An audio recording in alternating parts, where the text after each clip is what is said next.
அனைவருக்கும் வணக்கம். இன்று நாம் ஆலய தரிசன நிகழ்ச்சியில் வட அமெரிக்காவில் அமைந்துள்ள ஸ்ரீ மகாவல்லப கணபதியை பற்றி காணொளியை காண்போம். இத்திருக்கோயில் வட அமெரிக்காவில் உள்ள நியூயார்க் நகரத்தில் குயின்ஸ்போர்ன் தெருவில் அமைந்துள்ளது. நியூயார்க் நகரத்தில் பல கோயில்கள் இருப்பினும் இந்த கணபதி கோயில் மிகவும் சிறப்பு வாய்ந்தது.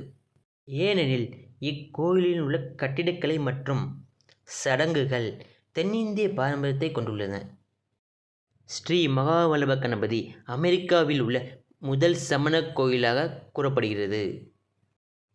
இக்கோயிலின் தல வரலாறு என்னவென்றால், இக்கோயில் சாத்திரங்களின்படி 1977ஆம் ஆண்டு கட்டமைக்கப்பட்டன. 1977ஆம் ஆண்டு ஜூலை மாதம் 4ஆம் தேதி இக்கோயிலுக்கு கும்பாபிஷேகம் நடத்தப்பட்டன. சென்னையை சேர்ந்த ஸ்ரீ பத்ரிமலை சுவாமிகள் இக்கோயிலுக்கு